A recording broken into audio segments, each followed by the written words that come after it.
ಒಂದೇ ಮಳೆಗೆ ಬೆಂಗಳೂರು ಅಲ್ಲೋಲ ಕಲ್ಲೋಲವಾಗಿದೆ. 250ಕ್ಕೂ ಹೆಚ್ಚು ಮರಗಳು ಧರಾಶಾಯಿಯಾಗಿದ್ದು ಸಾಲು ಸಾಲು ಅವಾಂತರಗಳು ಸೃಷ್ಟಿಯಾಗಿವೆ.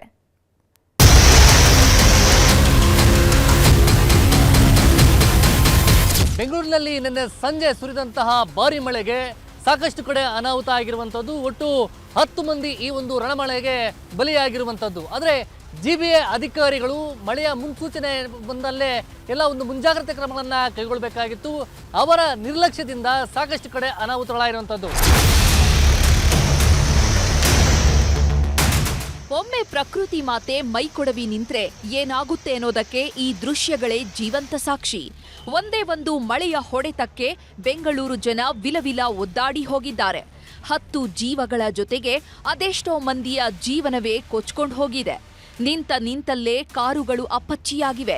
ಬೃಹತ್ ಗೋಡೆಗಳು ಬಾಯ್ಬಿಟ್ಟು ನಿಂತಿವೆ. ಅಂಡರ್ ಪಾಸ್ಗೆ ನುಗ್ಗಿದ ನೀರು ಕೆರೆಯಂತೆ ಕಾಣ್ತಾ ಇದೆ.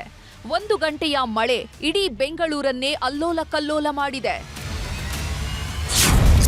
ಮಹಾ ಮಳೆಗೆ ಮರಗಳ ಮಾರಣ ಹೋಮ. ಬೆಂಗಳೂರಲ್ಲಿ 250ಕ್ಕೂ ಹೆಚ್ಚು ಮರಗಳು ಬುಡಮೇಲು. ಕಡು ಬೇಸಿಗೆಯಲ್ಲಿ ಇಂಥದ್ದೊಂದು ಮಳೆಯಾಗುತ್ತೆ, ಇಡೀ ಬೆಂಗಳೂರೇ ಅಲ್ಲೋಲ ಕಲ್ಲೋಲವಾಗುತ್ತೆ ಅಂತ ಯಾರೊಬ್ರೂ ಊಹಿಸಿರ್ಲಿಲ್ಲ. ಯಾಕಂದ್ರೆ ನಿನ್ನೆ ಸುರಿದಿದ್ದು ಬರೀ ಮಳೆಯಲ್ಲ, ಮಳೆಯ ರೂಪದ ರಣರಣ ಮಳೆ. ಒಂದೇ 1 ಗಂಟೆಯ ಮಳೆಗೆ ಮರಗಳ ಮಾರಣ ಹೋಮವೇ ನಡೆದು ಹೋಗಿದೆ. ನಗರದಾದ್ಯಂತ 250ಕ್ಕೂ ಹೆಚ್ಚು ಮರಗಳು ಬುಡಮೇಲಾದ್ರೆ ಲೆಕ್ಕವಿಲ್ಲದಷ್ಟು ಕಾರು ಬೈಕ್ಗಳು ಅಪ್ಪಚ್ಚಿಯಾಗಿವೆ. ಮಳೆಯಾಗಿ 1 ದಿನ ಕಳೆದ್ರೂ ಮಹಾಮಳೆಯ ಕುರುಹುಗಳು ಈಗಲೂ ಹಚ್ಚ ಹಸಿರಾಗಿ ನಿಂತಿವೆ. ಬಿರುಗಾಳಿ ಮಳೆಗೆ ಅವಾಂತರಗಳ ಸರಮಾಲಿಗೆ ಸೃಷ್ಟಿಯಾಗಿದೆ. ರಾಜಾಜಿನಗರದ 4ನೇ ಬ್ಲಾಕ್ನಲ್ಲಿ ನಿಲ್ಲಿಸಿದ್ದ I-20 ಕಾರಿನ ಮೇಲೆ ಕರೆಂಟ್ ಕಂಬ ಬಿದ್ದ ಪರಿಣಾಮ ಕಾರಿನ ಮೇಲ್ಭಾಗ ಸಂಪೂರ್ಣ ನಜ್ಜುಗುಜ್ಜಾಗಿದೆ. ಇನ್ನು ಬೆಂಗಳೂರಿನ ಮಿಲ್ಕ್ ಕಾಲೋನಿ ಬಳಿಯ ರೈಲ್ವೆ ಟ್ರ್ಯಾಕ್ ಸರ್ವಿಸ್ ರೋಡ್ನಲ್ಲೂ ಕೂಡ ಬೃಹತ್ ಮರವೊಂದು ಧರೆಗುರುಳಿದೆ. ರೈಲ್ವೆ ಟ್ರ್ಯಾಕ್ ಪಕ್ಕದಲ್ಲೇ ಇದ್ದ ಬೃಹತ್ ಮರ ಬುಡ ಸಮೇತ ಸರ್ವಿಸ್ ರೋಡ್ಗೆ ಬಿದ್ದಿದೆ. ಇದರಿಂದಾಗಿ ಕೆಲಕಾಲ ರಸ್ತೆ ಸಂಚಾರ ಸಂಪೂರ್ಣ ಬಂದ್ ಆಗಿತ್ತು. ಬೆಂಗಳೂರಿನ ಪ್ರತಿ ಗಲ್ಲಿಯಲ್ಲೂ ಮಳೆ ಸುರಿದಿದೆ. ಸಿಎಂ ಮನೆ ಬಳಿಯ ಕುಮಾರಕೃಪಾ ಅತಿಥಿ ಗೃಹ, ಕೃಷ್ಣ ನಿವಾಸದ ರಸ್ತೆಯಲ್ಲಿ ಹಲವು ಮರಗಳು ಧರೆಗುರುಳಿವೆ. ಹೀಗಾಗಿ ಶಿವಾನಂದ ಸರ್ಕಲ್ನಿಂದ ಸಿಎಂ ನಿವಾಸದವರೆಗೆ ರೋಡ್ ಬಂದ್ ಮಾಡಲಾಗಿತ್ತು. ಇಷ್ಟೇ ಅಲ್ಲ, ಗಲ್ಫ್ ಕ್ಲಬ್ನ ಪಿಲ್ಲರ್ಗಳು ಕೂಡ ಧರೆಗುರುಳಿವೆ. ಇನ್ನು ಬಸವನಗುಡಿ ಬಳಿಯ ರಾಮಕೃಷ್ಣ ಮಠದ ಬಳಿಯೂ ಹಲವು ಮರಗಳು ಧರಾಶಾಯಿಯಾಗಿವೆ. ಕಾರು ಹೋಗ್ತಾ ಇದ್ದ ವೇಳೆಯೇ ಮರದ ಕೊಂಬೆಯೊಂದು ಬಿದ್ದ ಪರಿಣಾಮ ಇಬ್ಬರಿಗೆ ಗಾಯಗಳಾಗಿವೆ. 26 ವರ್ಷದ ರಾಕೇಶ್, 30 ವರ್ಷದ ಮಂಜುನಾಥ್ ಅನ್ನೋರು ಗಾಯಗೊಂಡಿದ್ದಾರೆ. ಕಾರಿನ ಒಂದು ಭಾಗ ಸಂಪೂರ್ಣ ನಜ್ಜುಗುಜ್ಜಾಗಿದೆ.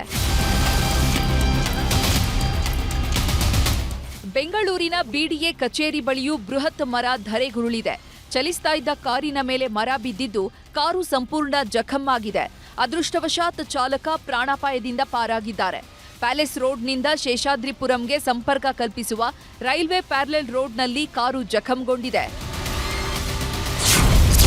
ಬಲಿಗಾಗಿ ಕಾದು ಕೂತಿದೆ ಮತ್ತೊಂದು ತಡೆಗೋಡೆ.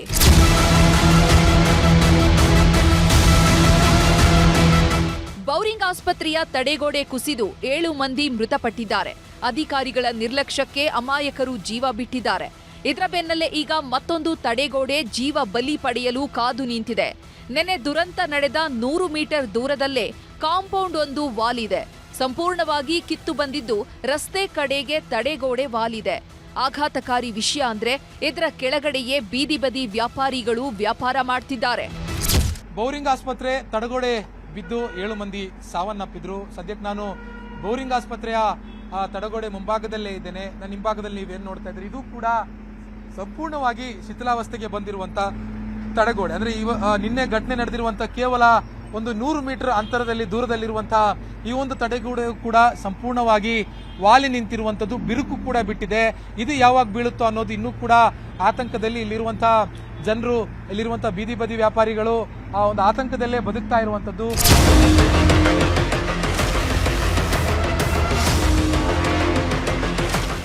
ಮಹಾಮಳೆಯ ಹೊಡೆತಕ್ಕೆ ಕೆಆರ್ ಸರ್ಕಲ್ ಅಂಡರ್ ಪಾಸ್ ಸಂಪೂರ್ಣ ಜಲಾವೃತವಾಗಿತ್ತು.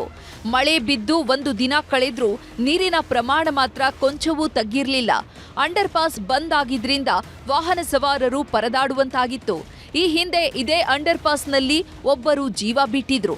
ಇಷ್ಟಾದ್ರೂ ಕೂಡ ಅಧಿಕಾರಿಗಳು ಮಾತ್ರ ಸಮಸ್ಯೆಗೆ ಮುಕ್ತಿ ಕಾಣಿಸ್ತಿಲ್ಲ.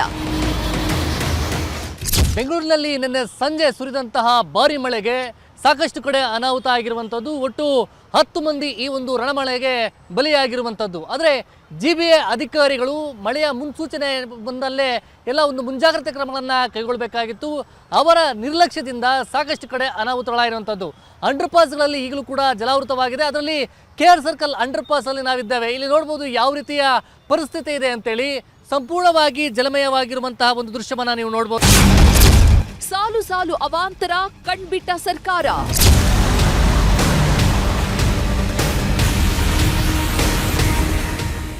ಒಂದೇ ಮಳೆಗೆ ಬೆಂಗಳೂರು ಕೊಚ್ಚಿ ಹೋಗ್ತಿದ್ದಂತೆ ಸರ್ಕಾರ ಎಚ್ಚೆತ್ತುಕೊಂಡಿದೆ.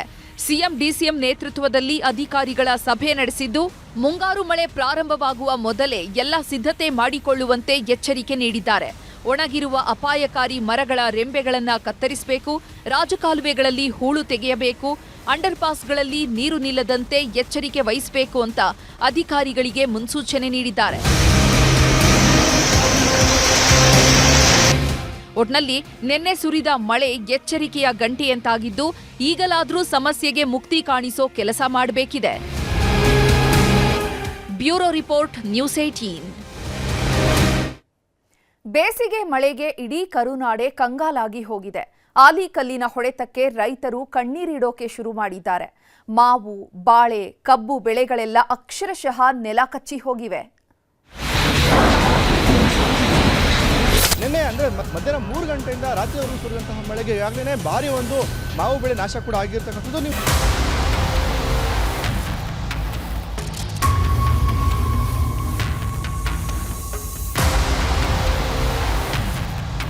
ಮಳೆ ಮಳೆ ಮಳೆ ಅಕಾಲಿಕ ಮಳೆಯ ಆರ್ಭಟ ಹೇಗಿರುತ್ತೆ ಅನ್ನೋದನ್ನ ವರುಣದೇವ ತೋರಿಸಿಕೊಡ್ತಿದ್ದಾನೆ.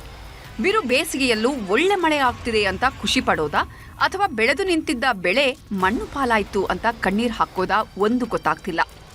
ಬೇಸಿಗೆಯ ಮಳೆಯ ಹೊಡೆತ ಊರೂರಲ್ಲೂ ಶುರುವಾಗಿದೆ. 6-7 ಜಿಲ್ಲೆಗಳಲ್ಲಿ ವರುಣದೇವ ಅಬ್ಬರಿಸಿ ಬೊಬ್ಬಿಡ್ತಿದ್ದಾನೆ.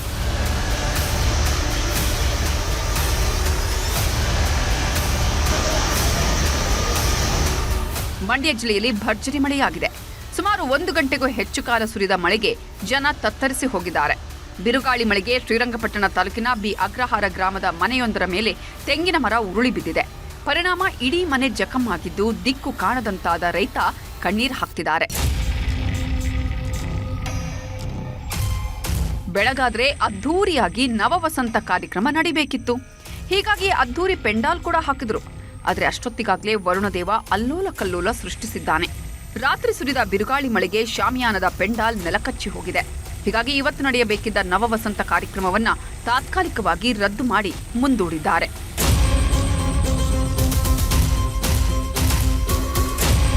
ಮಂಡ್ಯ ಜಿಲ್ಲೆಯಲ್ಲಿ ವರುಣದೇವ ಅಬ್ಬರಿಸಿ ಬೊಬ್ಬಿರಿದಿದ್ದಾನೆ. ಜಿಲ್ಲೆಯ ಹಲವು ತಾಲೂಕುಗಳಲ್ಲಿ ಧಾರಾಕಾರ ಮಳೆಯಾಗಿದೆ.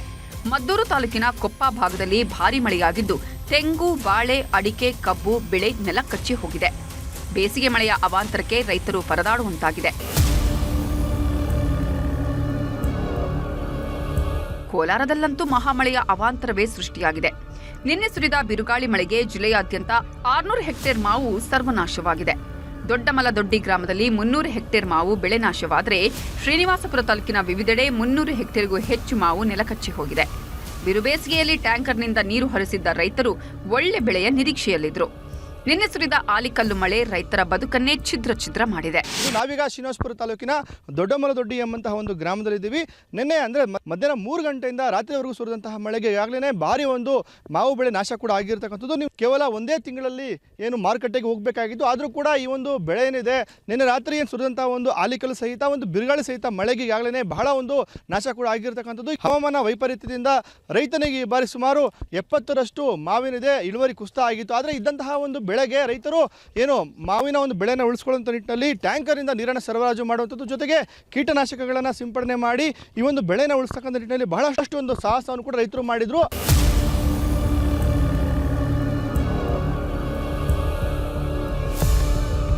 ಅಕಾಲಿಕ ಮಳೆ ಸೃಷ್ಟಿಸಿರುವ ಅವಾಂತರಗಳು ಒಂದೆರಡಲ್ಲ ಬಿಡಿ.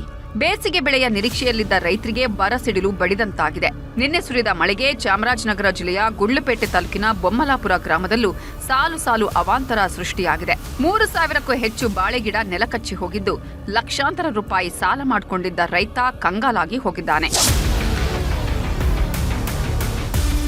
ಚಿಕ್ಕಬಳ್ಳಾಪುರ ಜಿಲ್ಲೆಯಲ್ಲೂ ಧಾರಾಕಾರ ಮಳೆ ಸುರಿದಿದೆ.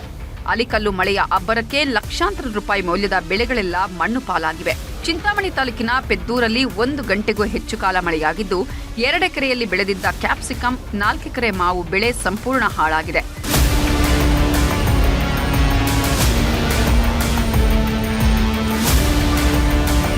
ಯಾದಗಿರಿ ಜಿಲ್ಲೆಯಲ್ಲೂ ವರುಣದೇವ ಅಬ್ಬರಿಸಿ ಬೊಬ್ಬಿರುತ್ತಿದ್ದಾನೆ. ಹುಣಸಗಿ ತಾಲೂಕಿನ ಶಾಖಾಪುರ ಗ್ರಾಮದಲ್ಲಿ ಭಾರೀ ಮಳೆಯಾಗಿದ್ದು, ಹೊಲದಲ್ಲಿ ಮೇಯಿಸಲು ಹೋಗಿದ್ದ ಕುರಿಗಳಿಗೆ ಸಿಡಿಲು ಬಡಿದು 5 ಕುರಿಗಳು ಸಾವನ್ನಪ್ಪಿವೆ.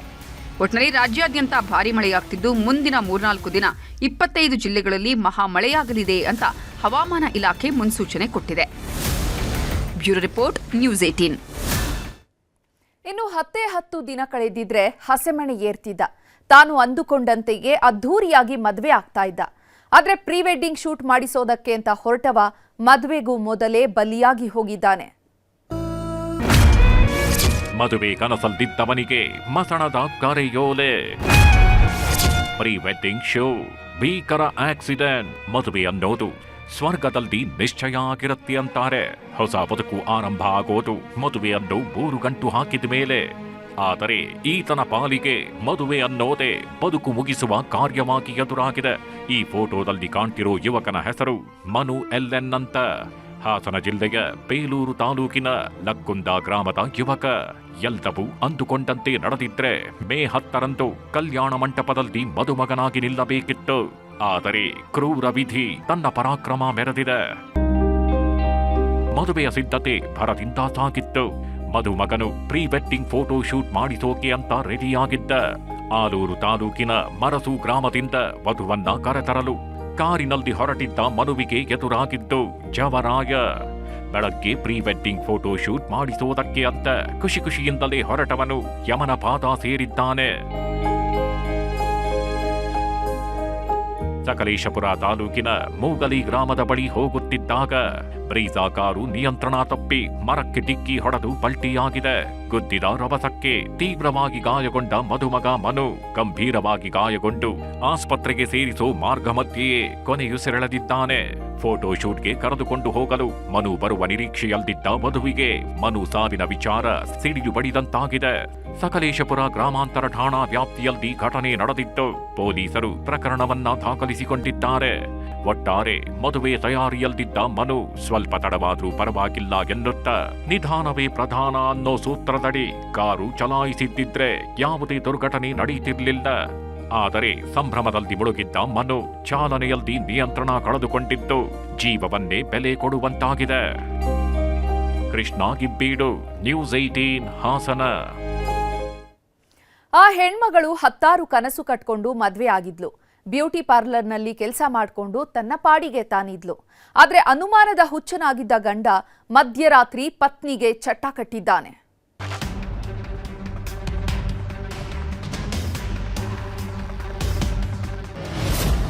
ಬ್ಯೂಟಿ ಪಾರ್ಲರ್ ಆಂಟಿ ಗಂಡನ ಅನುಮಾನಕ್ಕೆ ಬಲಿ.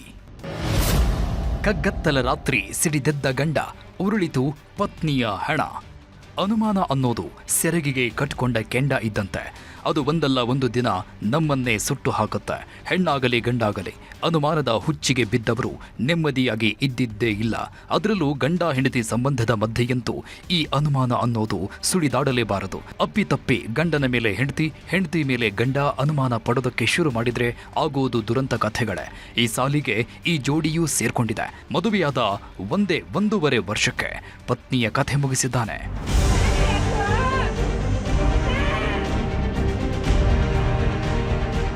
ಈ ಹೆಣ್ಮಗಳ ಹೆಸರು ಪುಷ್ಪ ಅಂತ. ಮೈಸೂರಿನ ಹಳೆ ಕೆಸರೆಯ ನಿವಾಸಿ. 1.5 ವರ್ಷದ ಹಿಂದೆ ಮಹೇಶ್ ಅನ್ನೋನಿಗೆ ಕೊಟ್ಟು ಮದುವೆ ಮಾಡಿದ್ರು. ಮದುವೆ ಸಂದರ್ಭದಲ್ಲಿ ನಮ್ಮ ಹುಡುಗ ಅಂತವನು ಇಂಥವನು, ಎಣ್ಣೆಯನ್ನ ಕಣ್ಣೆತ್ತಿಯೂ ನೋಡಲ್ಲ ಅಂದಿದ್ರು.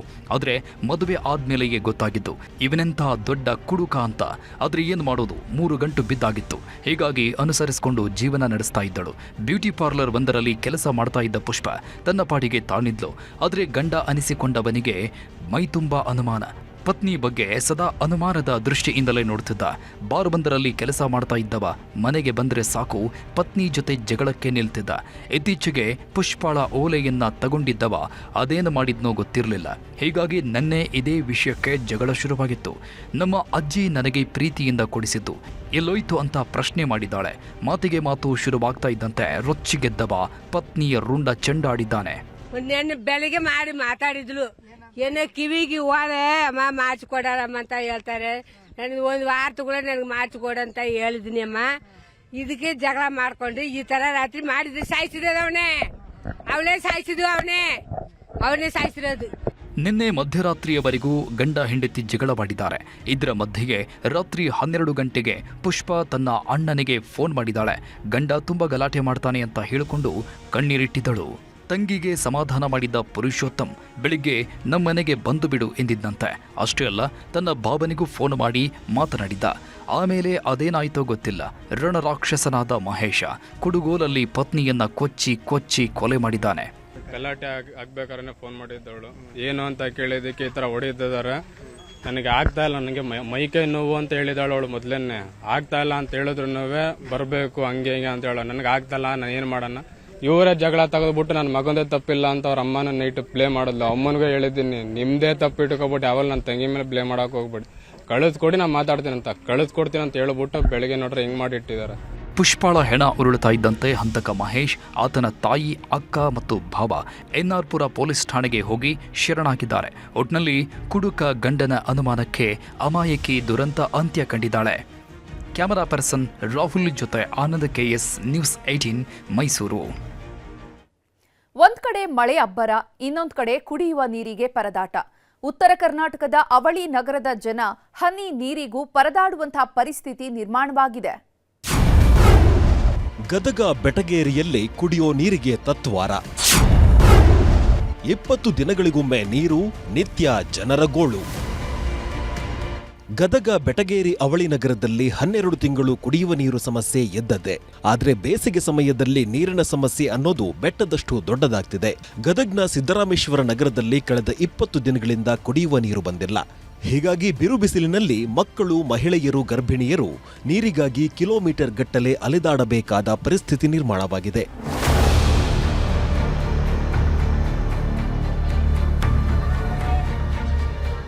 ಈ ಪ್ರದೇಶದಲ್ಲಿ ವಾಸವಿರೋ ಕುಟುಂಬಗಳಲ್ಲಿ ನಿತ್ಯ ದುಡಿದು ತಿನ್ನುವ ಕುಟುಂಬಗಳೇ ಹೆಚ್ಚು. ಆದರೆ ಕೊಡ ನೀರಿಗಾಗಿ ಇಡೀ ದಿನ ಅಲೆದಾಡುವ ಸ್ಥಿತಿ ನಿರ್ಮಾಣವಾಗಿದೆ. ಅಧಿಕಾರಿಗಳ ಗಮನಕ್ಕೆ ತಂದರೂ ಯಾವುದೇ ಪ್ರಯೋಜನವಾಗಿಲ್ಲ. ಇದಕ್ಕೆ ನನಗೆ ಸಾಕಷ್ಟು ಸಲ, ಯಾಕಂದ್ರೆ ಒಂದು 15 ದಿವಸ ಆತ ನಮಗೆ ಕುಡಿಯೋಕೆ ನೀರಿಲ್ಲ. ಇಂಥ ಒಂದು ಕಠಿಣ ಪರಿಸ್ಥಿತಿ ಒಳಗೆ ನಾವು ಇದೀವಿ. ಅದಕ್ಕೆ ಎಲ್ಲ ಒಂದು ಜನಪ್ರತಿ ಇರ್ಬೋದು, ಯಾರೋ ಒಬ್ರು ಇರ್ಬೋದು, ಬಂದು ಕಾಟ್ರೆ ನೀವು ಅದನ್ನು ಸರಿಪಡಿಸ್ಬೇಕಂತೇಳಿ ನಾನು ತಮ್ಮಲ್ಲಿ ವಿನಂತಿ ಮಾಡ್ಕೊತೀನಿ. ಗದಗ ಬೆಟಗೇರಿ ಅವಳಿ ನಗರಕ್ಕೆ ನೀರು ಸರಬರಾಜು ಮಾಡೋ ಸಿಂಗಟಾಲೂರು ಬ್ಯಾರೇಜ್ನಲ್ಲಿ ಸಾಕಷ್ಟು ಪ್ರಮಾಣದಲ್ಲಿ ನೀರು ಇದೆ. ಆದರೂ ಗದಗ ಬೆಟಗೇರಿ ಅವಳಿ ನಗರದಲ್ಲಿ 15 ದಿನಕ್ಕೆ 20 ದಿನಕ್ಕೆ ಒಂದು ಬಾರಿ ನೀರು ಬಿಡಲಾಗ್ತಿದೆಯಂತೆ. ಇದು ಜನರ ಆಕ್ರೋಶಕ್ಕೆ ಕಾರಣವಾಗಿದೆ. ಸದ್ಯ ಇಲ್ಲಿ 39 ರಿಂದ 40 ಡಿಗ್ರಿ ಸೆಲ್ಸಿಯಸ್ ಬಿಸಿಲು ಆವರಿಸಿದೆ. ಗರ್ಭಿಣಿಯರು, ಮಕ್ಕಳು ಬಿಸಿಲಿನಲ್ಲಿ ಓಡಾಡಬೇಡಿ ಅಂತ ಆರೋಗ್ಯ ಇಲಾಖೆ ಸೂಚನೆ ನೀಡಿದೆ. ಆದರೂ ಕೂಡ ಬಿಸಿಲು ಲೆಕ್ಕಿಸದೆ ಮಹಿಳೆಯರು ನೀರಿಗಾಗಿ ಅಲೆದಾಡುವ ಸ್ಥಿತಿ ನಿರ್ಮಾಣವಾಗಿದೆ. ಇನ್ನಾದರೂ ಗದಗ ಬೆಟಗೇರಿ ನಗರಸಭೆ ಅಧಿಕಾರಿಗಳು ಸಮರ್ಪಕವಾಗಿ ಕುಡಿಯುವ ನೀರು ಒದಗಿಸುವ ಕೆಲಸ ಮಾಡಬೇಕಾಗಿದೆ.